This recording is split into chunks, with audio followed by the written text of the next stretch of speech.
Good evening, everyone. Thank you so much for joining us for a special masterclass on Why Am I So Tired? Answers to your chronic fatigue. My name is Britt with Forum Health. We are an expanding nationwide network of industry-leading healthcare providers who serve patients with a root cause approach to care. Our practitioners have decades of functional and integrative medicine experience drawn from areas in anti-aging, environmental medicine, chronic disease, lifestyle medicine, and much more. To learn more, visit us at forumhealth.com. As a reminder, our panelists do not offer medical advice, but we will be giving practical everyday information about chronic fatigue and exhaustion. All right, let's get started. Our panelists tonight are Dr. Bill Epperly from Bloomingdale, Illinois location, and Dr. Tara Scott from our Akron, Ohio clinic. Dr. Epperly is a board-certified family practitioner with over 30 years of medical experience. He's received special training in the areas of food allergies and intolerances, thyroid disorders, hormone therapy, and clinical nutrition. This has enabled him to become enormously more effective in dealing with chronic fatigue, fibromyalgia, menopause, arthritis, GI issues, and more, while being able to rely much less on drug therapy. Dr. Scott, also known as the hormone guru, helps patients find the root cause of their symptoms to lead them on a path towards optimal health. With over 25 years of experience and 3 board certifications in OBGYN, functional and integrative medicine, Dr. Scott has helped thousands struggling with hormone issues, including endometriosis, breast cancer, weight gain, and more. She's been featured on The List, TV, Women's Health, Shape, Newsweek, TEDx Talk, and numerous podcasts. Thank you both. Welcome. Thank you. Great to be here. You know, everyone has days when they feel tired, but constantly feeling run down and exhausted is not normal and could be a sign of a medical issue. It's now estimated that 2.5 million Americans suffer from chronic fatigue symptoms. Today, our panelists are going to shed some light on the causes of low fatigue and energy and how taking a root cause approach with integrative and functional medicine can help you get some answers on how to feel like yourself again. So, Dr. Epperly, to start off, what are the top symptoms of chronic exhaustion and low energy that would imply there's maybe a medical imbalance? Sure. Well, Britt, unless there's a clear environmental or social reason for it, then just being exhausted in and of itself indicates that there's some kind of medical imbalance if you use a broad enough interpretation of those terms, medical imbalance. In other words, if a person's lifestyle is fairly balanced and healthy and their stress level is pretty average, then just being overly tired deserves attention, especially if the tiredness does not change even after getting more rest, taking naps, or taking a vacation. That's why a good history taking from the patient about what's been going on in their life and how and when the tiredness began is important. But of course, other symptoms do often accompany fatigue, and they can help point us in the direction of what medical issues might be happening. And they can be numerous. For example, feeling cold all the time, especially hands and feet, or feeling hot, especially at night, weight gain or unintentional weight loss, constipation, diarrhea, bloating, hair loss, increased thirst and urination, fevers, rashes, loss of libido, feeling sad all the time, headaches, brain fog, menstrual changes, muscle aches, you name it. If you look at a list of all the symptoms of all major diseases that afflict people, I think you'll find fatigue on most of those lists. And GI symptoms will be pretty common too, since the GI tract is so integral to overall health. Now, in many functional medicine practices, such as ours, we use symptom questionnaires, which give us a symptom score, which gives us an overall picture of the health of a patient and can often point us in a particular direction. We'll also use symptom questionnaires geared towards specific possible causes of chronic fatigue. For example, a candida questionnaire, or a thyroid questionnaire, or a chronic Lyme and co-infection questionnaire. That's great. You know, now that we know some of these symptoms, Dr. Scott, I'm curious, what are some of the main reasons people feel so tired and drained?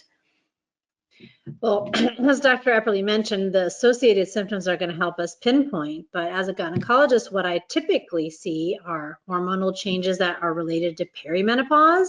It's normal over 40 for your hormones to decline. The quality of the eggs that you have are not as good quality. They don't produce as much hormones. Progesterone starts to drop, and progesterone is a hormone that's integral for initiating sleep. So you might not be sleeping well. You might also have a thyroid issue. The thyroid, if you're a female over 40, you're at risk for thyroid issues. But possibly the one that is most commonly is a stress-related hormonal imbalance because of alterations in cortisol, which disrupt your circadian rhythm. The other causes that Dr. Epperly mentioned too, it could be something in the gut, an infection, candida. It could also be a problem with the microbiome. Could be something as simple as iron deficiency. If you're a female in your 40s, you're starting to have really heavy periods, that could be an issue. I'm in Ohio. A lot of people have low vitamin D. That can contribute to your fatigue. So those questionnaires are really integral for us to kind of point which hormonal balance is most likely and to determine what the starting testing should be. That's great. And to kind of piggyback off of that, Dr. Epperly, I'm curious, what are some of the most common illnesses associated with fatigue? I know Dr. Scott touched upon some of them. Could you maybe talk a little bit more about those? Yeah, so I agree with Dr. Scott. And, it does depend on gender and stage of life, especially in the case of perimenopause and menopause, where deficiencies of sex hormones can be a big part of the problem, for example. But, if you've established that their sleep is good, diet is good, stress is okay, then I might next think about food sensitivities that I believe can develop at any time, especially to gluten and dairy, or to poor food quality, not enough whole foods, too much sugar and other refined carbs, which is why I often start people off on a allergy elimination diet, or even better, our gut detox prescription program, or GDRX for short, because that addresses so many common issues at once. Now, lots of patients wonder if their problems are because of their thyroid, and sometimes they're right. But I wouldn't necessarily say that that's the most common issue. Of course, we usually do a deep dive into their thyroid hormone levels and look at them in conjunction with their thyroid symptom score. And if we see levels that could be improved upon, then we'll support them in those. Some people wonder if they have so-called, adrenal fatigue. I actually, in my practice, don't see that real often, and I do a lot of, well, not a lot, but a fair number of saliva tests for cortisol levels. Now, if you do see cortisol levels that are suppressed, people think that their adrenals are tired, but that's actually not what happens. It's where the brain does not like to have persistently high cortisol levels, because cortisol is neurotoxic. So after a while, the brain is going to tell the adrenals to cool it. And so your cortisol levels are going to go down. Now, I think sometimes the cortisol levels can kind of get stuck in low gear and need a little help. And so we'll support what's called the HPA axis to kind of get things going again. But you know what? Another major issue to consider with chronic fatigue is something called mitochondrial dysfunction. Mitochondria are the tiny little factories in your cells that produce these energy molecules called ATP, which is like gas for your car, right? Unless you have an electric car. So one of the major causes of mitochondrial dysfunction is a gut issue called SIBO, and that's a whole nother topic, and we could spend probably a whole nother hour discussing that. But some people often talk about this thing called chronic Epstein-Barr virus, or reactivation of EBV. Now, to be honest, that really isn't something that I deal with that much. I don't know as much about that as probably some of my forum colleagues do, but it does seem like there are some pretty sophisticated additional approaches to that which may be helpful. That's great. And Dr. Scott, are you seeing other common illnesses associated with fatigue at your practice? Most of our demographic are women in perimenopause and some teens and women, but that's the majority of who we see. So a lot of our patients are having some kind of hormonal issue, but a fair amount will have gut dysfunction, dysbiosis, and some food sensitivities as well. That's great. Dr. Epperly, to go back to you, what are the dangers of an undiagnosed or untreated illness that can cause chronic exhaustion? Well, certainly something that goes undiagnosed, like some kind of cancer, for example, would be the biggest thing. So again, a good history and physical exam, targeted diagnostic studies and lab tests are important to ensure that we aren't missing something.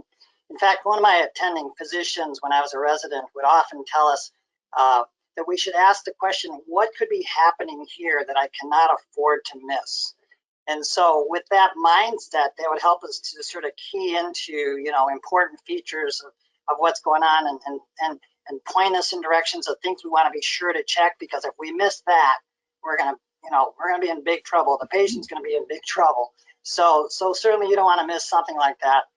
But beyond that, you certainly want to diagnose and treat something like diabetes, for example, if you find it, because of its long-term consequences if not addressed. And that diagnosis should be relatively simple to make. But I'd say the other biggest danger of untreated chronic fatigue is just the impact it has on your productivity, your ability to earn a living, your quality of life, your level of joy, your relationships, self-esteem, and lost opportunities. I mean, one could also speculate that the same things that cause your fatigue may also make you more susceptible to autoimmune disorders or cardiovascular disease and cancer because of inflammation and a hindered immune system. That makes sense. Thank you so much for that. Dr. Scott, we see a lot of patients that feel like they haven't had a proper diagnosis until they come to a Form Health clinic. How would somebody know if they have one of these issues? Are there specific tests that you use? I think part of the issue with not getting diagnosed is the traditional medical system will order like a complete blood count, which will rule out anemia. It will, or maybe show signs of infections if your white blood cell count is elevated. Complete metabolic panel, which will show if your sugar is very elevated, if your liver function tests are very off, if your kidney function is off. And then maybe they'll throw in a TSH, which is a pituitary hormone, but that's about the limited involvement that traditionally is done. Now, there are some very, astute clinicians who will deep dive a little bit more, but most of our patients that come to us, that's what they come with, is that small amount of testing. So we like to make sure that we're testing a full thyroid panel. The TSH is the pituitary hormone.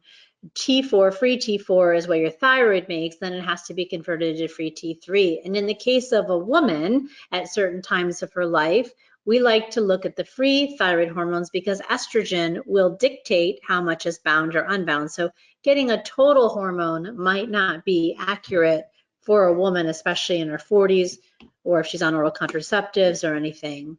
Besides for that, as a traditionally trained OBGYN, I can tell you that we're not actually taught how to check hormones. So they might hear from their OB that, oh, we don't check hormones because they vary day by day, or maybe their OB does order a few hormones, and I'll usually see an FSH or an estradiol, but it's not necessarily at the right time of the cycle. They may be checking any day, or maybe they're checking on the third day of their cycle, which is a good time to check for what's called ovarian reserve, which has implications for fertility, but not for disease. So our patients haven't had a female hormone workup with free and total testosterone, estradiol, estrone, progesterone. And then there's the adrenal hormones, which we can get a small glimpse of them in blood testing with DHEAS, pregnenolone, and 8 a.m. cortisol, but it's not really even a full evaluation unless you do something like salivary testing that Dr. Epperly mentioned, or dried urine testing to look at the plot over 4 times or throughout a 24-hour period. So we do testing that we would test all those things along with metabolic labs, as Dr. Epperly mentioned. Prediabetes, blood sugar yo-yoing, going up and down, and low blood sugar can make you feel super tired after you eat. So insulin levels, hemoglobin A1C, glucose levels, I like to check them fasting. Sometimes we check them after they eat if we suspect that that's more of an issue. Other metabolic issues we'll test for as well as like leptin, which is an inflammatory hormone, HSCRP. And if we're concerned about the gut, we may do a deep dive as to a functional stool test. And the difference between a diagnostic stool test is your doctor might give you a card to get a little stool sample and they'll look to see if there's blood in it. Or maybe they'll even send it to see if there's any parasites or what we call ova, which are eggs. But that's as far as that traditional diagnostic test goes. So a functional stool test that we run in our practice will look at the microbiome. It's actually counting up the different types of bacteria, looking to see if you're digesting your food, looking to see if there's too much fat in your stool. There's a marker for gluten sensitivity. It's not a comprehensive test for food sensitivities, but so there might be some other things that we do. And again, the associated complaints with fatigue will kind of dictate where we put our energy in first. Mm-hmm. Right. And to go off of testing, Dr. Epperly, the tests that you use at your clinic, are they normally offered in conventional medicine? Well, like Dr. Scott mentioned, it's kind of yes and no, right? I mean, you kind of start with the basics, which sometimes is where the conventional doctor starts and stops. We'll start with the basics, and so we do conventional panels quite a lot. But as Dr. Scott said, we also do deeper dives compared to your average mainstream doctor. You know, she talked about the thyroid, and I agree, free T4, free T3, reverse T3. A lot of times we'll check antibodies looking for Hashimoto's. Sometimes we're looking for Graves' disease. So we might do 2 or 3 kinds of antibodies. And we will do, again, saliva cortisol panels. And she was talking about comprehensive stool analysis. Absolutely. Sometimes we'll do a comprehensive nutrition analysis, which will look at, you know, various nutrient levels as well as metabolic functions, toxicity, that sort of thing. So these are definitely panels that the conventional mainstream docs are not real familiar with, but they can give you some really good information. And sometimes also, you know, we're doing special antibody testing for Lyme disease or other co-infections. And so there's special labs that we use for things like that. And that's an interesting contrast. That's an interesting example of a contrast between conventional doctors and functional medicine doctors in the area of Lyme disease, because they will do a test from a mainstream lab, just a standard antibody test, and if it's negative, they call it a day. And most of the specially trained Lyme doctors say that's not sensitive enough at all. So there's a whole nother special lab that we use for those kinds of tests, which gives a much more sensitive test for Lyme disease, plus other co-infections, which honestly most mainstream infectious disease doctors don't even look at. And again, that's not the biggest cause of chronic fatigue, but it certainly, you know, can be in your differential, especially as Dr. Scott said, when there's associated other symptoms. Dr. Scott, I'm curious, why do you believe an integrative and functional medicine approach is best when treating these illnesses? Well, the way that traditional medicine is set up is algorithms. You present with a set of symptoms, and we have to make sure you don't have cancer or a life-threatening disease, which is great, right? We don't want you to have a heart attack. I mean, certainly fatigue could be a less common symptom of angina or, you know, cardiovascular issues. So we don't want to make sure there's something that's life-threatening. But in the absence of something life-threatening, that patient seeing traditional medicine who might still be functioning, getting to their job, but you know, schlepping through the day with either coffee or carbs or whatever, to the traditional practitioner, they're healthy, right? If you're not dying, you're healthy, right? So they're left with a big gap of, is it healthcare or sick care? You have to be sick to get a diagnosis to be able to determine what the issue is. So I think that's part of the issue, that in functional medicine, yes, we're glad you don't have a tumor and you're not dying, but we want to know why. It's the root cause approach. So again, I mean, fatigue is such a broad topic. Like I said, we're kind of zeroing on a few things, but even Dr. Epperly reminded me of nutritional imbalances, B12 imbalances, like even some traditional things that, you know, an astute clinician might look for, but hasn't. So I think the root cause approach, after an extensive questionnaire and history, can help us peel the onion and figure, okay, what's the most common thing? You're a female at 48, I'm going to think hormones. Okay, you're a male at 20, I'm going to think, you know, whatever. In the Northeast, it might be an infection or something. So I think that really helps us, and because we're not looking for an algorithm, symptom is this, treatment is this. We're looking for determining the root cause and seeing, can we reverse it? Can we abate it? Can we cure it? And that kind of thing. The approach is just different. Absolutely. Dr. Epperly, how do you recommend someone get started if they think they may have one of these issues that we discussed tonight? Well, I think they need to find a doctor who isn't going to just write them off as depressed and give them a prescription for Prozac, thinking that maybe they have a Prozac deficiency.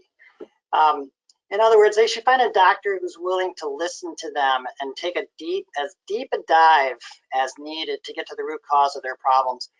And I think that those are the kind of doctors we have in Forum Health. Now, it can sometimes take a while for patients to actually get in to see one of us. So that waiting period can be used to try things like an elimination diet, or adding fermented foods to their diet, or add some fish oil to supply essential fatty acids that they might be deficient in, or add vitamin D, since vitamin D deficiency is very common, or just add a multivitamin that supports mitochondrial function, like mitomultide from Inwell. So yeah, that's what I think would be their first step. That's great. And Dr. Scott, beyond medical intervention, what are some lifestyle recommendations that you can give our audience so they can support better energy starting today? Well, Dr. Epperly touched on a few of that with the elimination diet. So food is huge. I mean, if you are fueling your car with not enough gas, you wouldn't expect it to be able to run, right? So are they eating enough? Are they eating good quality foods? Are they eating it? So it's food timing, it's food pairing. A lot of women don't eat enough protein. A lot of younger kids eat a lot of processed food. Are they getting the nutrients they want? So a complete overhaul, either with the provider or with our health coaches on the diet, plus or minus an elimination diet if we're concerned about some food triggers, is really a must. I mean, really, we don't want to treat any patient for anything without that component. You know, sleep hygiene is something that's really important. And so for me, you know, again, Dr. Epperly mentioned, is the patient still tired with a full night of sleep? So is the problem that they're not getting the sleep? And you know, then that's where we're going to target. Is it falling asleep? Is it staying asleep? Maybe they fall asleep, but they wake up and they toss and turn, and then there's different things in the differential. Are they tired in the morning? Do they feel okay in the morning? They're tired after they eat. That might tell us one thing. Do they have that 2 p.m. crash? You know, so it also helps us decide. So sleep hygiene, some of my patients don't allow enough sleep. You know, they think, oh, I'm fine. And I used to be guilty of that. I used to deliver babies at all hours of the night. I was good on 5-6 hours. Well, that usually catches up with you. It caught up with me. And so the body needs 7 to 8 hours of sleep to regenerate. So maybe they're not giving themselves enough time. Maybe they're on their phones late at night, blue light, those kind of things. So we'll talk all about sleep hygiene as well. So those are two things. And then movement, of course, is important. So, you know, exercise is kind of a catch-22. You think, well, how can I exercise? I'm just so tired. But then gentle exercise like getting up and walking actually can help you sleep better, can help your energy. So it might be something that may be beneficial. So movement is also very important, as well as any of the treatments, and potentially if there were nutritional issues or nutrient deficiencies, we would want to supplement that with some of the supplements that Dr. Epperly mentioned. That's perfect. Thank you. And before we wrap up tonight, I would love to know, what is one thing you would like our audience to take away from tonight? Because I know we shared a lot of information, a lot of tips. Dr. Epperly, I'd love to start with you. Well, Britt, I'd say that if your own doctor has looked and not found the cause of your fatigue, don't stop looking. You know, conventional testing can miss a lot, as Dr. Scott accurately pointed out. I mean, you know, I would, and so, you know, going into deeper testing, but I would definitely work hard on optimizing diet and lifestyle, and try various forms of body work, which Dr. Scott alluded to, like stretching and yoga and Tai Chi, things like that, as well as adequately addressing any psychosocial issues that may be going on that are really weighing you down.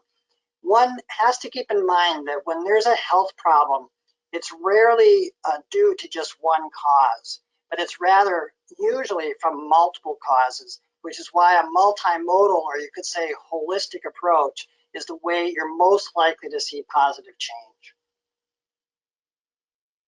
Wonderful. And Dr. Scott? I mean, I think the biggest thing for me is, patients really have to be their own advocate. And how are they supposed to know? If they've asked their doctor, I'm fatigued, their doctor ran blood work and they say you're okay. Well, if you're still tired and you don't have a cause, you do need to persist. I mean, a lot of patients, they've only had the minimal blood work, the TSH, but not the full thyroid panel. I mean, as I mentioned, estrogen directly affects how the thyroid looks. So just the TSH without the rest of the panel doesn't tell us the whole story. Again, checking a few hormones at the wrong time of the cycle doesn't tell the whole story. So you may have gone to your OB who checked your hormones, but unless they really checked everything at the right time, you may not have been evaluated by that. I've had patients come and saying, oh, they checked my hormones, they're normal, and I'm looking at them, they're at the wrong time of the cycle, not a full panel. So I guess, vet your clinician, look and see. We have social media, we have websites. Do they seem like they're, are they interested in a holistic approach or an integrative approach?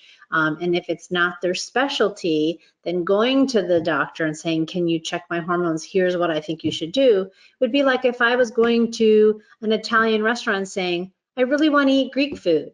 And they said, well, we're an Italian restaurant, but no, I want Greek food. Here's what I want. Can you just make me some Greek food? Well, if it's an Italian restaurant, they're not going to make Greek food. So if it's an untrained provider that doesn't know, it's not that they don't want to help you. They want to help you, but they're not equipped. They don't have the tools. They don't know how to check things. So vet your provider, advocate for yourself, and persist, as Dr. Epperly said, until you get your answers. That's great. Thank you both so much. I hoped it helped some of our audience members tonight. I know it helped me personally because we all feel that. And so much of everything you talked about, food, lifestyle, sleep, all plays a factor. So we really appreciate your time and your expertise.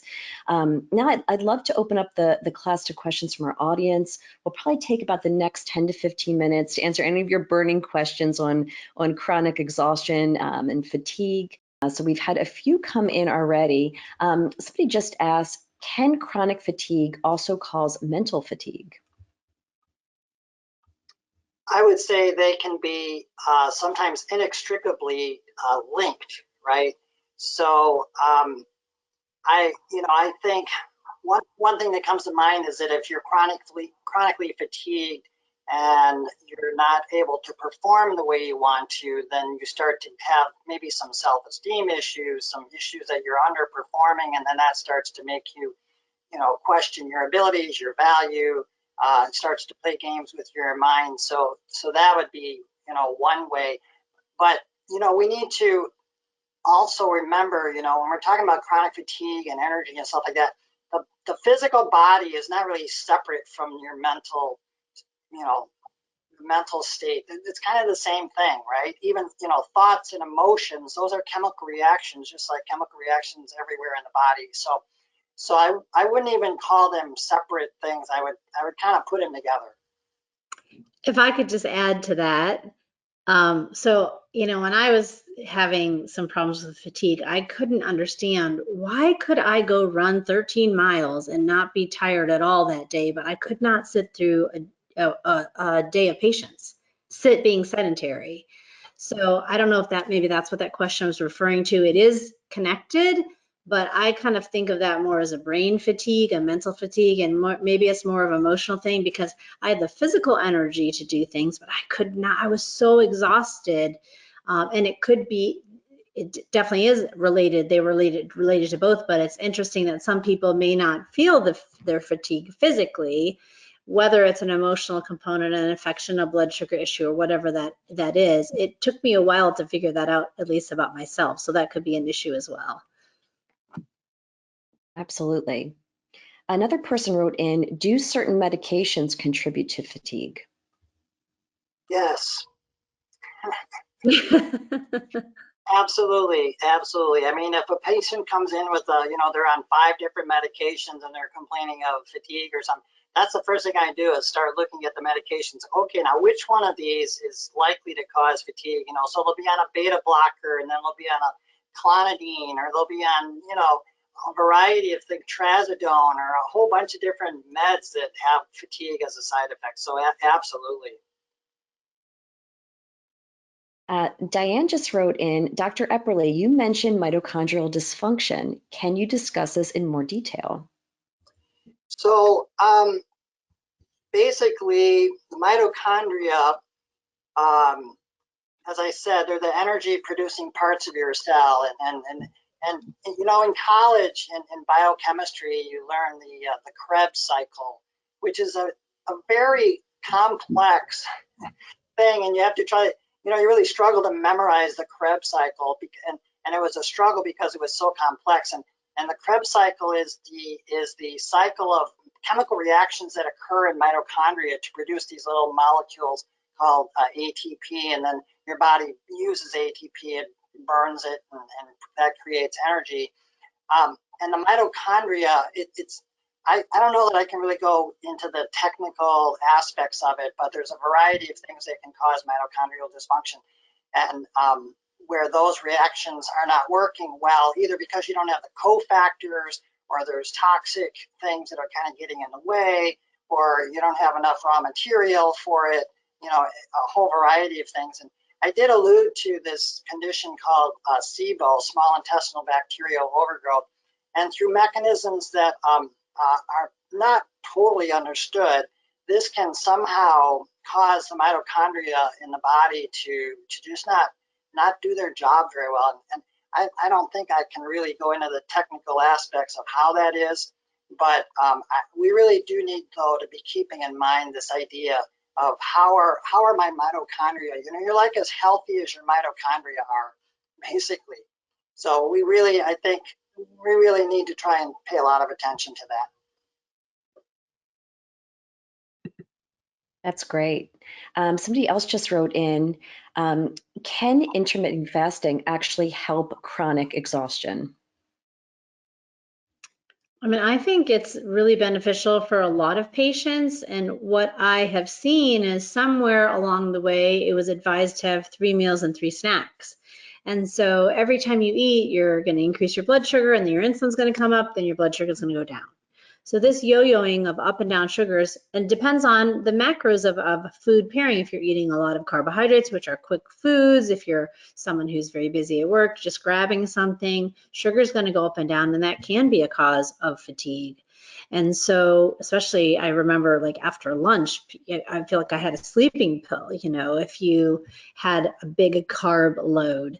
So for a patient that's able to do some intermittent fasting, it's one of the quickest things that will lower your fasting insulin and make your insulin more sensitive, and spacing your meals by 4 hours. So I believe that it could definitely be helpful. I also see for women, if they do that a couple times a week, there's a positive effect on their estrogen metabolism, just because you're not having too much insulin or high sugar that can derail that whole process.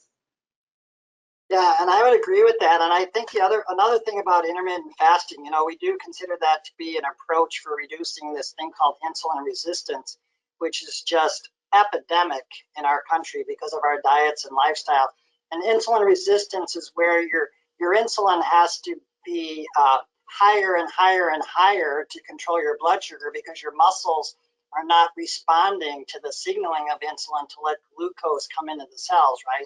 So as your insulin levels go higher, insulin promotes inflammation, and inflammation is your enemy unless you're trying to fight an infection or heal a wound or something like that. So whatever you can do to decrease inflammation is going to be helpful. So insulin is a pro-inflammatory hormone. It also turns out that insulin causes you to store energy as fat. So you don't want insulin resistance. You don't want high insulin levels. And intermittent fasting is one of the ways, along with exercise and a low-carb diet, that helps to bring insulin levels down. That's great.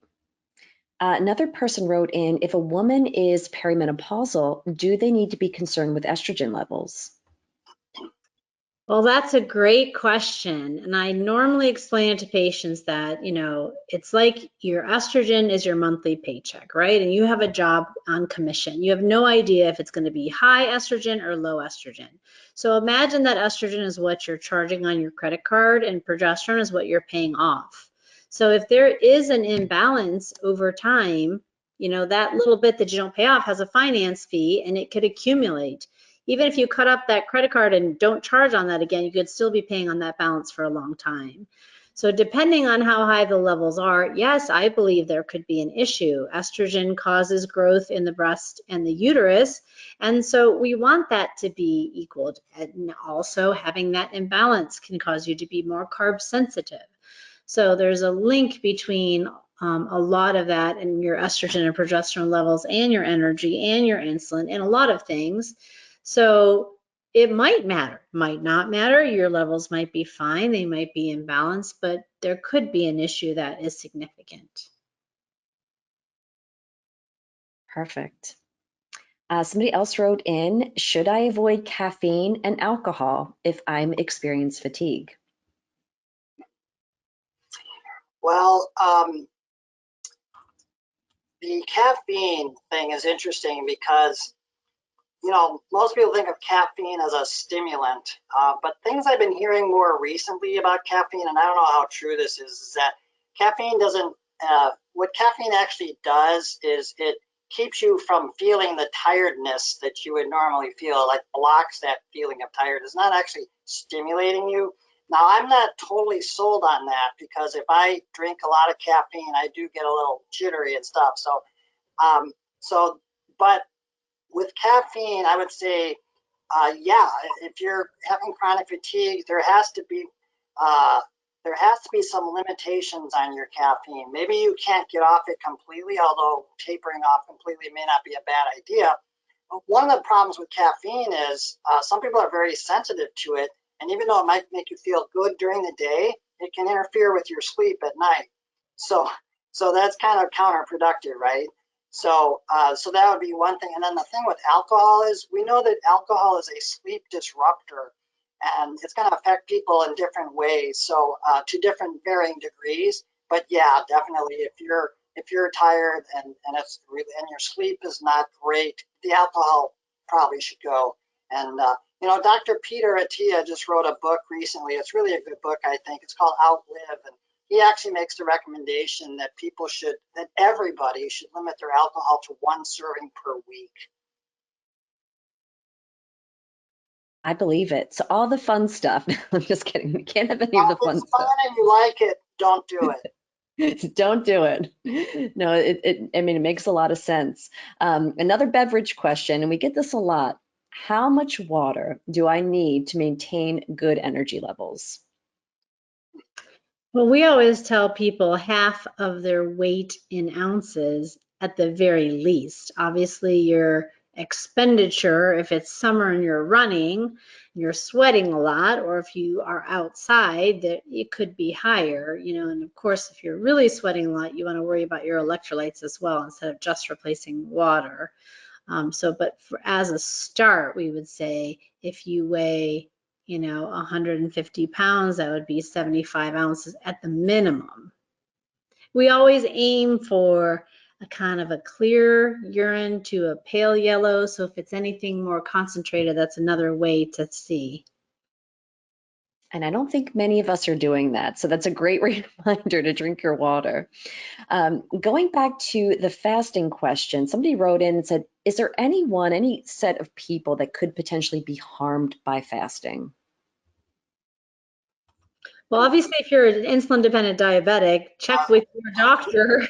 And if you're taking any kind of blood sugar regulation medications, you should not embark on any kind of fasting. If you have any kind of adrenal issues, like I have some patients who have Addison's, are on cortisol replacement steroids, if you're taking steroids, all of those things, any kind of condition, you should never start without checking with your doctor.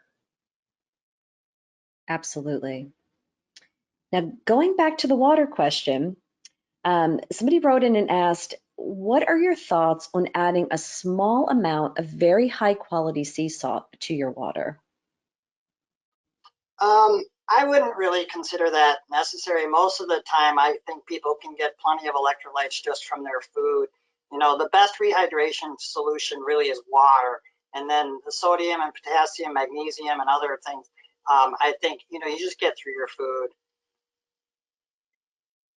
That makes sense. So drink your water and lots of it. And then a few more questions coming in. What types of things affect cortisol levels? I mean, any kind of stress, which is interesting. It could be physical stress, emotional stress, past trauma, you know, childhood trauma that you don't even think of as trauma because it would have been emotional or mental, you know, infections, chronic infections that Dr. Epperly mentioned, even just, you know, having a sick kid. So environmental toxins or environmental triggers. I mean, really the list is endless of things that could be triggering. I mean, I've recently had 2 patients in my practice, different patients, different scenarios, but both of them had lost a child and didn't feel stressed or fatigued, but it manifests in different ways. You know, it affects your cortisol in a way that you may not imagine. So there could be something like that you're not thinking about that was an emotional trauma or a history of past trauma that doesn't have to be necessarily something physical. That's great. And I know most of us have high cortisol levels in today's crazy world. So thank you everybody for writing in for your questions. That's about all the time we have for this evening. I want to thank you again, Dr. Epperly and Dr. Scott. We so appreciate your time and your expertise on this topic. I hope it gave a little bit of hope and help to everyone listening tonight. If you'd like to learn more about diagnosing your own chronic fatigue, please visit us at forumhealth.com, or you can call us at 855-467-5922.